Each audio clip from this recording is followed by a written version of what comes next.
எல்லாருக்கும் வணக்கம். Welcome to SSC maths academy's GS bits. இன்னைக்கு நம்ம ஜிஎஸ் பிட்ஸ்ல சில இம்பார்ட்டன்ட் டேர்ம்ஸ் பத்தி தான் பார்க்க போறோம். அது என்னென்ன டேர்ம்ஸ், அது என்ன மீன் பண்ணுது அப்படிங்கறத நம்ம கொஸ்டின் மூலியமா தெரிஞ்சுக்கலாம். இந்த மாதிரி சில ரேண்டமான டாபிக்ஸ் கூட உங்களுக்கு எஸ்எஸ்சி எக்ஸாம்ஸ்ல கேட்பாங்க. நம்ம ஃபர்ஸ்ட் கொஸ்டின் பாருங்க. Dash is a term that describes any malicious program or code that is harmful to the systems. என்ன சப்ஜெக்ட் இது? நமக்கு கம்ப்யூட்டர் அவேர்னஸ்ல வருமா? ஓகேவா? So malicious program or code, நம்ம அதை வந்து நம்ம சிஸ்டமில் இருக்கிறத என்னன்னு சொல்லுவோம்? Which creates a harm to our system. அதை நம்ம என்னன்னு சொல்லுவோம்? மால்வேர், வைரஸ், இப்படிலாம் சொல்லுவோமா? இதை வந்து ரிமூவ் பண்ணுறதுக்கு நம்ம யூஸ் பண்ணுறது தான் என்னது? ஆன்டிவைரஸ். ஓகேவா? அடுத்த கொஸ்டின் பாருங்க. The Mansabdari system was the administrative system introduced by Akbar in the Mughal Empire during 1574. What is the meaning of the term Zat in respect of Mughal Mansab? இப்போ நம்ம கொஸ்டின்லேயே எவ்வளோ facts கொடுத்துருக்காங்கன்னு பாருங்க. இந்த மான்சப்தாரி சிஸ்டமை வந்து யார் இன்ட்ரடியூஸ் பண்ணியிருக்காங்களாம்? அக்பர். எந்த வருஷம் இன்ட்ரடியூஸ் பண்ணியிருக்காரு? 1574. அவர் வந்து ஒரு முகல் எம்பரர். அது மட்டும் இல்லாமல் இது என்ன சிஸ்டம்? ஒரு அட்மினிஸ்ட்ரேட்டிவ் சிஸ்டம். இவ்வளோ ஃபேக்ட்ஸ் உங்களுக்கு கொஸ்டின்லேயே கொடுத்துருக்காங்க. அதுக்கப்புறம் what is the meaning of the term zat in respect of the Mughal mansab? So இந்த மான்சப்தாரி சிஸ்டமில் வந்து அவங்களோட நிறைய நோபல்ஸ் இருப்பாங்க. அவங்களுக்கு வந்து சில ஒர்க்ஸ் கொடுத்துருப்பாங்க.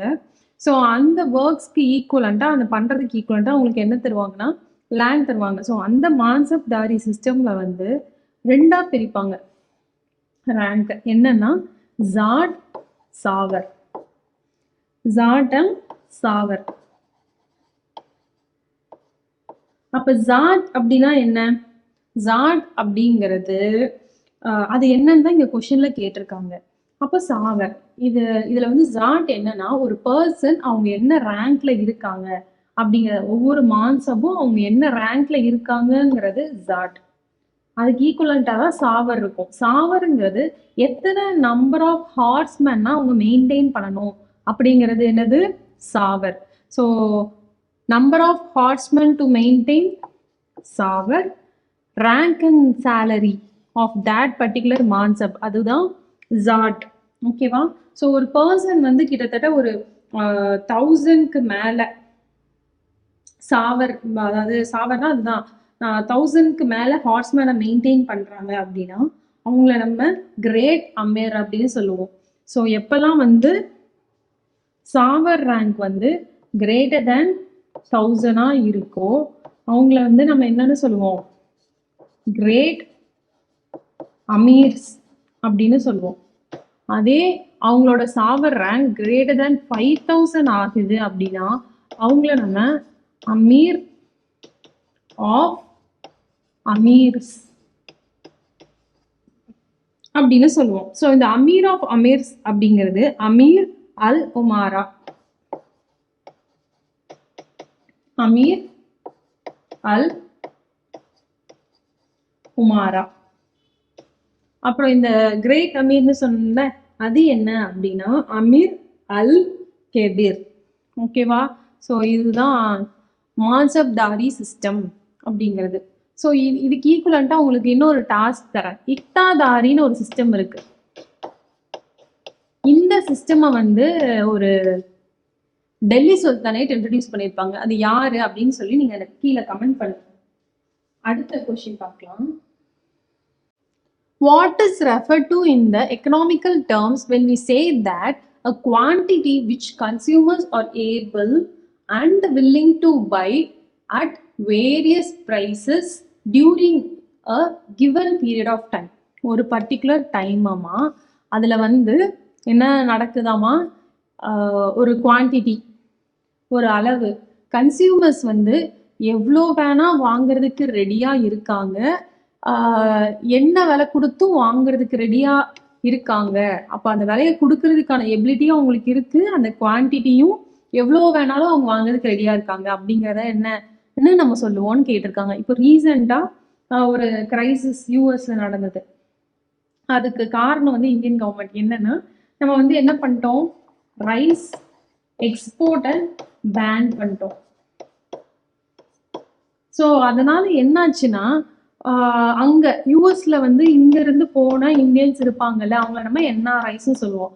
அவங்க வந்து எல்லா சூப்பர் மார்க்கெட்லயும் ரைஸை என்ன விலையும் கொடுத்து எவ்வளோ வேணா வாங்கி வைக்கிறதுக்கு ரெடியா இருந்தாங்க. ஸோ அந்த பர்டிகுலர் எக்கனாமிக் டேர்ம் என்னது அப்படின்னா டிமாண்ட் ஃபார் கமாடிட்டி, அதுதான். ஓகேவா? ஸோ அதுதான் அந்த எக்கனாமிக் டேர்ம். இந்த மாதிரி நீங்க வந்து ரியல் லைஃப்ல நடக்கிற ஈவெண்ட்ஸோட ரிலேட் பண்ணி படிச்சுக்கிட்டீங்கன்னா உங்களுக்கு வந்து அது லாங் டேர்ம்ல மறக்காம உங்க மைண்ட்ல இருக்கும். நெக்ஸ்ட் கொஸ்டின் பாருங்க. The term Indian economic deindustrialization refers to a period of decline in industrial-based activities in the Indian economy that lasted from dash year to dash year. So Indian economic deindustrialization, industrialization தெரியும், அது என்ன டீஇண்டஸ்ட்ரியலைசேஷன்?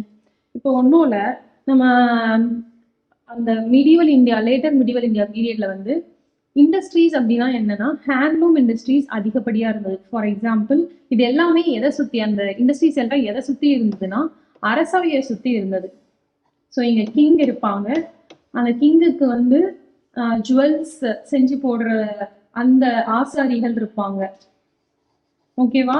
அதுக்கப்புறமா இங்க பானைகள் செய்யற வந்து கொல்லர்கள் இருப்பாங்க. அதுக்கப்புறமா இந்த கட்டட வேலை செய்யறவங்க அவங்களும் இருப்பாங்க. அப்போ இந்த மாதிரி அது மட்டும் இல்லாம அந்த ஆடைகள் எல்லாம் நெஞ்சு கொடுக்கறவங்க அவங்க நெசவாளர்கள் இருப்பாங்க. ஸோ இது எல்லாமே வந்து ஒரு கிங்கை சுத்தி நிறைய விஷயங்கள், நிறைய இண்டஸ்ட்ரீஸ் கிங்கை சுத்தி வந்து இவால்வ் ஆயிட்டு இருந்துச்சு. ஒரு கட்டத்துல வந்து பிரிட்டிஷ் வராங்க. பிரிட்டிஷ் வந்து என்ன பண்றாங்க, இந்த கிங் சிஸ்டமையே வந்து அபாலிஷ் பண்ணிட்டு இவங்க தங்களோட கையை வந்து ஆதிக்கம் செலுத்துறாங்க. அப்போ இந்த கிங்கை நம்பி இருந்த இந்த ஆசாரிகள், அதுக்கப்புறம் நெசவாளர்கள், அப்புறம் அந்த ஹேண்டிகிராஃப்ட் மேனுஃபேக்சர் பண்றவங்க எல்லாருக்குமே வேலை போகுது. இவங்களுக்கு வேற வேலை தெரியாது. ஸோ அவங்களுக்கு மிஞ்சி இருந்த ஒரே ஒரு வேலை என்னது, அக்ரிகல்ச்சர் மட்டும்தான்.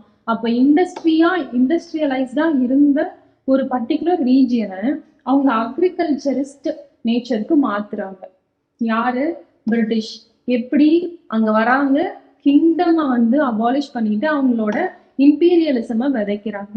ஸோ அதன் மூலியமா இது வந்து ஸ்ட்ராட்டஜிக்கலா டீஇண்டஸ்ட்ரியலைஸ் பண்ணப்படுது. இப்போ ஒன்றும் இல்லை, நான் வந்து இன்னைக்கு வரைக்கும் வந்து நான் என்ன பண்ணிட்டு இருக்கேன்னா, நான் வந்து பரம்பரையா நான் வந்து அரசர்களுக்கு வந்து ஆடை நெஞ்சு கொடுத்துட்டு இருக்கேன். திடீர்னு அப்படி ஒரு அரசரே இல்லை, எனக்கு வந்து அந்த தொழிலை விட்டு வேற எந்த தொழிலும் தெரியாது. அப்போ அடுத்து நான் எங்க போவேன்? விவசாயத்துக்கு தானே போவேன். ஏன்னா அங்க அதை விட்டுட்டா எனக்கு லேண்ட் மட்டும்தான் இருக்கு, அந்த நிலத்தை வச்சு என்னால விவசாயம் மட்டும்தான் பண்ண முடியும். அப்போ நேத்து வரைக்கும் நான் வந்து ஒரு தொழிலாளியா இருந்தேன், இன்னைக்கு விவசாயியா மாறுறேன். இப்ப என்ன பிரச்சனைனா, அது வரைக்கும் விவசாயிகள் இல்லாம இல்ல, விவசாயிகளும் அங்க இருந்துட்டு இருந்தாங்க. இப்ப நானும் போய் இன்னொரு விவசாயியா மாறிட்டேன். அப்ப எனக்கு இருந்த தொழில் போச்சா? அப்ப இந்த ப்ராசஸ் தான் என்னது, டீஇண்டஸ்ட்ரியலைசேஷன். இது வந்து எப்பத்துல இருந்து எப்ப வரைக்கும் கேட்டிருக்காங்க. இது வந்து உங்களுக்கு அப்ராக்சிமேட்டா 1757 அந்த பிளாசே வார் அதுக்கப்புறமா ஆரம்பிக்குது. கிட்டத்தட்ட 1900 வரைக்கும் தீவிரமா இருக்கு. அதுக்கப்புறமா நமக்கு வந்து நிறைய ஸ்வராஜ் மூமெண்ட்ஸ்லாம் வர 1907 கூட Tata industrial, Tata iron and Steeles company, disco அப்படின்னு சொல்லி நிறைய ஸ்டார்ட் பண்றாங்க. அப்போ 1757 to 1900 இதுதான் கரெக்டான ஆன்சரா இருக்கும். பட் உங்களுக்கு கொடுத்துருக்க ஆன்சர் வந்து 1757 to 1947. ஸோ இந்த மாதிரி உங்களுக்கு ஒரு ஆப்ஷன்ல வந்து 1757 and 1900 இருந்ததுன்னா நீங்க அதை சூஸ் பண்றது தான் best. Because after 1900s many industries start blooming in India. ஓகேவா? அடுத்த கொஸ்டின் பாருங்க. Dash type of money is also termed as legal tender as notified by the central government and central bank. So இது என்ன அப்படின்னா, இப்போ நமக்கு வந்து என்ன இருக்கு, ஆர்பிஐ இருக்கா. ஆர்பிஐயும் சரி கவர்மெண்ட் ஆஃப் இந்தியாவும் சரி, இவங்க வந்து என்ன, கவர்மெண்ட் ஆஃப் இந்தியா தான் ஆர்பிஐக்கு அத்தாரிட்டி கொடுக்குறாங்க. என்னன்னா ஒரு பர்டிகுலர் அமௌண்ட், நம்ம வந்து ஒரு 100 ரூபாய் அப்படின்னு சொல்லி பிரிண்ட் பண்ணியிருக்கிற ஒரு நோட்டோட வேல்யூ 100 ரூபான்னு நம்ம எப்படி ஏத்துக்கிறோம்? ஏன்னா அது வந்து கவர்மெண்ட் ஆஃப் இந்தியாவும் ஆர்பிஐ அப்ரூவ் பண்றாங்க இதோட வேல்யூ 100 ரூபாய் அப்படின்னு.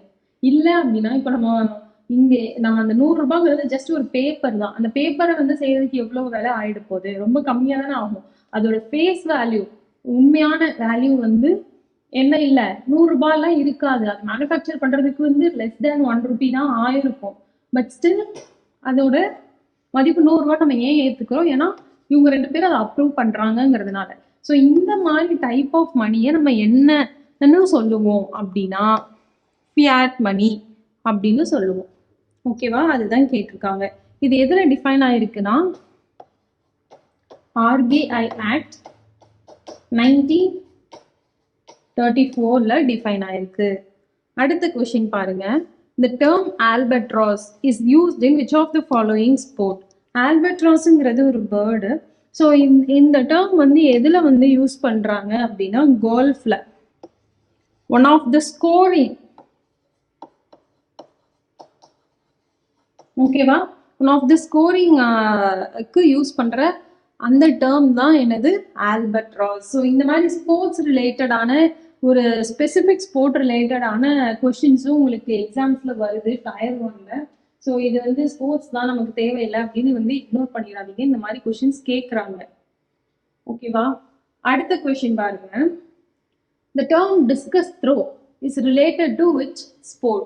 Discus throw என்ன ஈவெண்ட் அப்படின்னு கேட்டிருக்காங்க. இது ரொம்ப easy. Athletics, badminton, baseball, basketball. இதுல இது கோர்ஸ் இட் இஸ் அத்லெட்டிக்ஸ். நான் சில இம்பார்ட்டன்ட் டேர்ம்ஸ் மட்டும் எழுதுறேன், அது வந்து தெரிஞ்சு வச்சுக்கோங்க. இப்போ எப்படி நம்ம ஆல்பட்ராஸ் இஸ் ரிலேட்டட் டு இது கோல்ஃப்னு படிச்சோம்ல, அதே மாதிரி பேட்மிண்டன்ல வர இம்பார்ட்டன்டான terms double fault,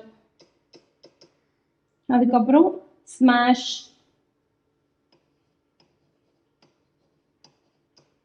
back hand, love, இதெல்லாம். அதே பேஸ்பால்ல வர இம்பார்ட்டன்டான டேர்ம்ஸ் என்னன்னா பிஞ்சிங்,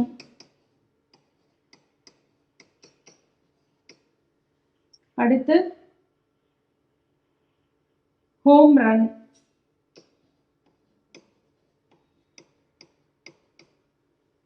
அடுத்து பர்ஃபெக்ட் கேம்,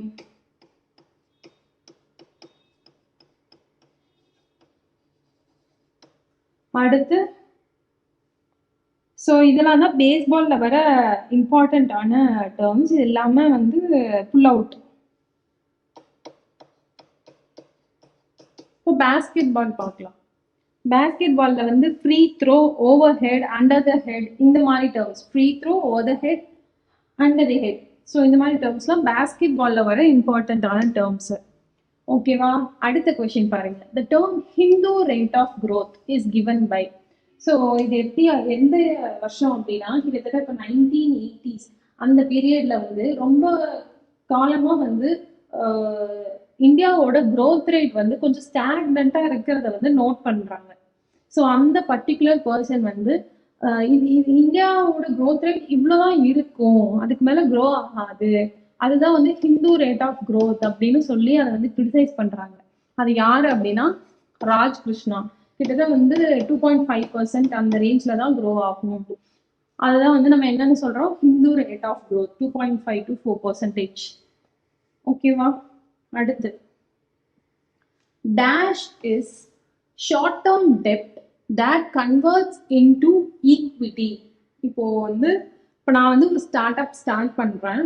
எனக்கு வந்து அந்த ஸ்டார்ட் அப்போட ஃபுல் வேல்யூ என்ன அப்படிங்கிறது எனக்கு இப்போ இந்த டைம்ல தெரியாது. ஆனால் எனக்கு ஸ்டார்ட் அப்பை வந்து டெவலப் பண்றதுக்கு எனக்கு வந்து என்ன வேணும், மணி வேணும். அப்படிங்கிற பட்சத்துக்கு நான் கன்வெர்ட்டபிள் நோட் அப்படின்னு இஷ்யூ பண்ணலாம். அப்படின்னா இப்போ வந்து அது ஒரு டெப்ட் இன்ஸ்ட்ருமெண்டா இருக்கும்.